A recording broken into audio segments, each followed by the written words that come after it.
तो दोस्तों आइए बात करेंगे इस वीडियो के अंदर कि बहुत सारे लोग ये उम्मीद कर रहे थे या यूँ कहें कि बहुत सारे लोग इस चीज़ का वेट कर रहे थे कि कब आएगा रिज़ल्ट और कब आएगा ये घोषणा कि एआईएमआईएम पार्टी एमवीए से गठबंधन कर रही है या नहीं कर रही है। इसका फाइनल अपडेट क्या है, फाइनल क्या इसका रिज़ल्ट निकल कर आया, क्या एआईएमआईएम पार्टी के लिए तैयार हो गई एमवीए गठबंधन, क्या एआईएमआईएम पार्टी को जो है 28 के 28 सीटें दे रही है एमवीए गठबंधन। आइए इन सब चीज़ों के ऊपर थोड़ा सा बात करने की कोशिश करते हैं। बेसिकली महाराष्ट्र के अंदर जो है चुनाव का घोषणा भी हो गया है। 20 नवंबर को वहाँ पर चुनाव होना है और सिंगल फेज़ में चुनाव होना है और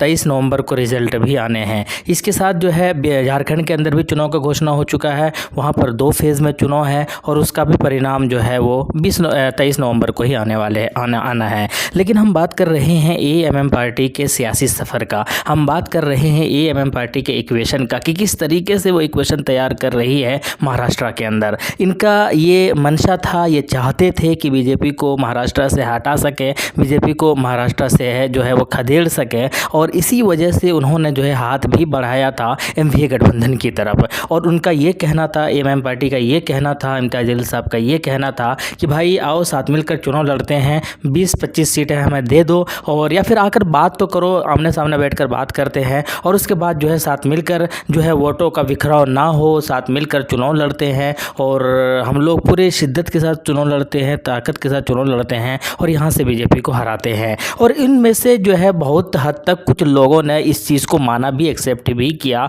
कि भाई एएमआईएम के पार्टी के पास अपना एक वोट बैंक है और वोट बैंक इस चीज़ का नतीजा है कि उनके पास कॉरपोरेटर्स ढेर सारे हैं, उनके अलग अलग जगहों पर, उनके पास अभी करंटली 2 एमएलए हैं, उनके पास जो है एक्स एमपी रह चुके हैं, अभी हाल ही में जो है 2024 के अंदर एमपी हारे हैं। तो इससे ये तो पता चल रहा है कि इनके पास वोट बैंक है और इसी वजह से जो है भाई एआईएमआईएम से थोड़ा लोग डर भी रहे थे, खौफ भी खा रहे थे कि इनके पास मुस्लिम वोटर्स है और उसी मुस्लिम वोटर्स की वजह से एमवीए के अंदर जो बहुत सारी पार्टी है उनमें से कुछ पार्टी जो है इसके साथ जो है गठबंधन करने के लिए रेडी हुए थे। लेकिन अब फाइनल ये है,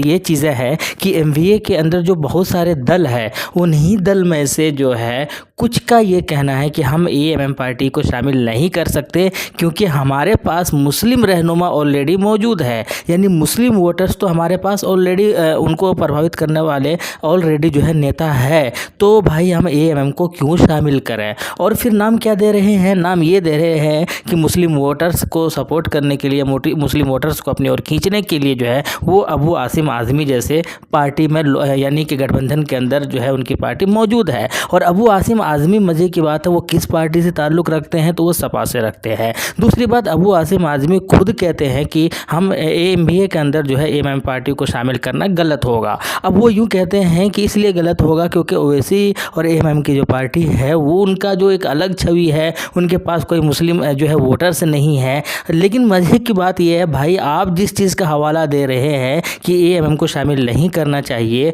उस चीज़ का जो तर्क है वो तो आप सही से दे देते, क्योंकि एएमआईएम के पास भी उतने ही एमएलए हैं अभी जितने आपके पार्टी के पास है, यानी कि सपा के पास भी सिर्फ महाराष्ट्र के अंदर 2 ही एमएलए है और वो भी यूँ कहें कि एएमआईएम की मेहरबानी की वजह से है। आज अगर एएमआईएम पार्टी, सपा यानी अबू आसिम आज़मी जहाँ से चुनाव लड़ते हैं शिवाजी नगर में, अगर एएमआईएम पार्टी अपना उम्मीदवार खड़ा कर दें आज भी, तो भाई इनको जीतना जो है इनका हालत ख़राब हो जाएगा, यानी ये जीत नहीं पाएंगे, अपनी सीट नहीं निकाल पाएंगे। तो फिर किस तरीके से ये अपने आप को मुस्लिम का रहनुमा कह रहे हैं, पहली बात। दूसरी बात ये है कि एआईएमआईएम पार्टी एक ऐसी पार्टी है जो हर जगह पर, हर चीज़ पर, हर मुद्दे पर मुसलमानों के लिए आवाज़ उठाती है और बनती हुई आई है। जबकि अबू आसिम आज़मी ये सपा की पार्टी से ताल्लुक़ रखते हैं और कुछ भी करने के लिए आपको पहले सपा से परमिशन लेना होगा या सपा का जो अपना एक पॉलिसी है उस पॉलिसी के दायरे में ही ये चीज़ें रख सकते हैं। तो ये कैसे फिर मुस्लिम पार्टी हो सकती है। ये तो बहुत सारे लोग जो गठबंधन के अंदर शामिल है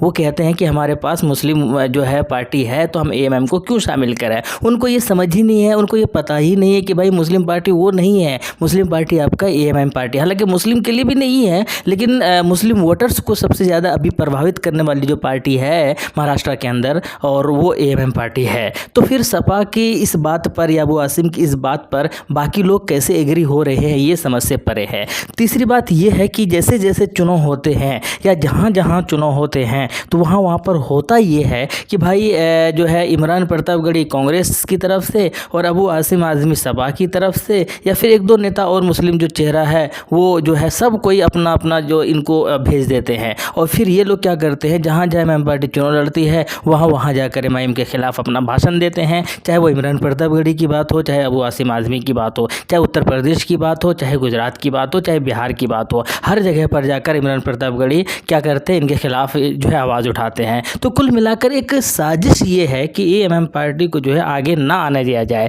एएमएम पार्टी को उतना मजबूत ना करने दिया जाए कि आने वाले टाइम में ये मुसलमानों पर राज कर सके और मुस्लिम वोटर सिर्फ इन्हीं के हिस्से में रहे, इन्हीं के साथ रहे, और फिर बाकी जो दल है वो जो मुस्लिम वोट लेकर और मुस्लिम सियासत को कमज़ोर करने का मंशा करते हैं उनको कमज़ोर जो है किया जाए। तो कुल मिलाकर साजिश यही है और मुसलमानों को ये समझना होगा, और जितना जल्दी समझेंगे उतना ज़्यादा फ़ायदा होगा। क्योंकि जब भी चुनाव होता है, जहाँ जहाँ चुनाव होता है एमआईएम पार्टी लड़ते हैं, ये लोग जाते हैं और फिर जाकर यही कहते हैं कि भाई देखो एमआईएम को हम लोग शामिल कर रहे थे, एमआईएम वाले खुद शामिल नहीं हुए, अपना अपना चुनाव लड़े और इसी वजह से जो है वोटों का बिखराव होगा और फिर बीजेपी जीत जाएगी। ये चीज़ें लोगों के दिलों में डालने की कोशिश करते हैं, ये कई बार देखा गया है। तो ऐसे लोगों को जो है समझना चाहिए और चीज़ों को समझना चाहिए कि भाई एमआईएम ने अपना प्रपोजल दिया है और एक्सेप्ट नहीं कौन कर रहा है, तो एमवीए नहीं कर रहा है, और करने कौन नहीं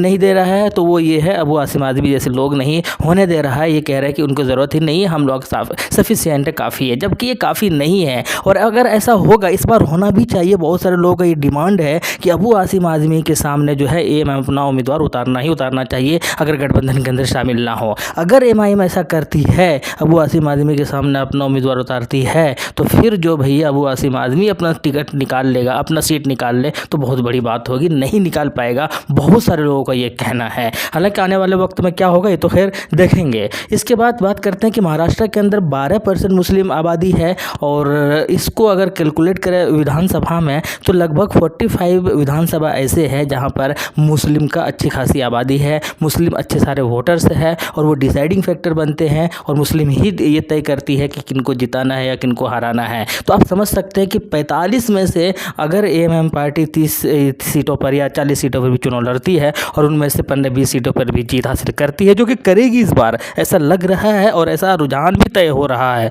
तो अगर ऐसा होता है तो फिर भाई महाराष्ट्र के से यहाँ से एक नया चैप्टर और जो नया कहानी का जो है वो स्टार्ट और आगाज़ हो जाएगा, जो कि पूरे देश को ये संदेश पहुँचाएगा। तो कुल मिलाकर 30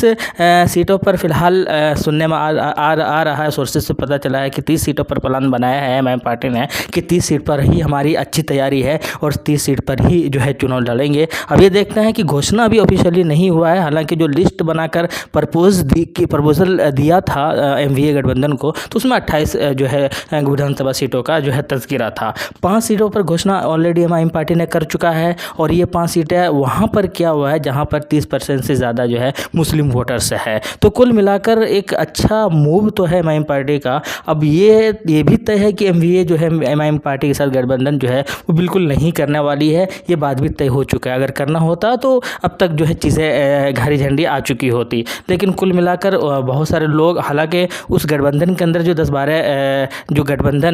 उस गठबंधन के अंदर जो 10-12 सीट पार्टियां हैं, उनमें से कुछ पार्टी चाहती है, लेकिन ज़्यादा नहीं, 1-2 ही पार्टी चाहती है कि शामिल कर लिया जाए ताकि बीजेपी को हरा सके। मज़े की बात है कि उस गठबंधन के अंदर ऐसी भी पार्टियां मौजूद है जिनके पास एक भी एमएलए नहीं है, लेकिन ऐसे कई 3-4 पार्टियां ऐसी है, लेकिन फिर भी उनको उस गठबंधन के अंदर शामिल किया हुआ है। जबकि एमआईएम के पास 2 एमएलए है, बहुत सारे कॉर्पोरेटर्स है, फिर भी जो है इनको इस पार्टी के अंदर शामिल नहीं कर रही है। तो ये भी सोचना जो है बहुत अहम बात है कि भाई क्यों नहीं कर रही है, ताकि मुस्लिम सियासत जो है वो एक तरीके का जो आसमान ना छू ले, या मुस्लिम पॉलिटिक्स जो है वो मजबूत ना हो जाए, एमआईएम पार्टी मजबूत ना हो जाए, वरना आने वाले वक्त में बहुत दिक्कत होने वाला है। आपकी क्या राय है कमेंट बॉक्स में बताइएगा ज़रूर। मिलते हैं नेक्स्ट वीडियो में। थैंक यू, जय हिंद।